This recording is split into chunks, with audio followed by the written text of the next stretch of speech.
Hi, and welcome to cocohub, where you can create bots with a human touch. I'm Miri, I'm the head of social and content, and I'll be going over the initial onboarding when coming into cocohub. So what we're going to do is we're going to go into the platform and create our bot's personality. That means choosing the name, the appearance, and the voice. So let's get going.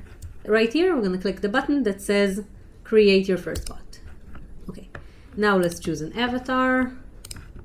Let's choose a name. Let's say Andy. Voice.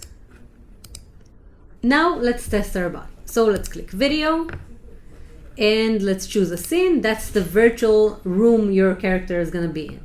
So I chose this one, and let me go to Zoom and copy invite, paste, invite.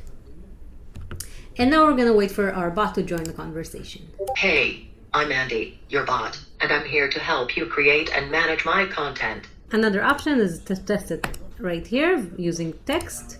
So just say, hi. Hi, is it your first time here? Yeah. Cool. So now that you have your bot's personality, your appearance, your voice, everything about your bot's personality is set, now you can start deciding what your bot will do.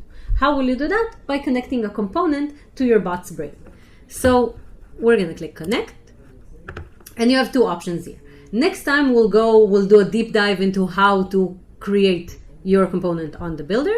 But for now, just so you know, you have the option to do it. Create new or build with one of our experts. So you can click here and one of our experts will contact you and assist you in creating your bot. So once you're done with the brain, that means you've connected a component to the brain or decided what your bot will do and connected it to the bot's brain. Now it's time to have your audience talk to your bot.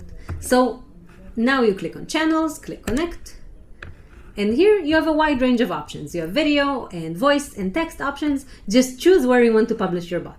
On cocohub, you can use the same flow as many times you want. So that means you can build it once and publish it everywhere. Just don't forget to sign up for free to enjoy all the features and tools we offer to our community. That's it for now. Next time, we'll go over how to create conversations on the platform. But until then, if you have any questions, comments, requests, anything you want us to know, just put it in the comment section below. See you next time.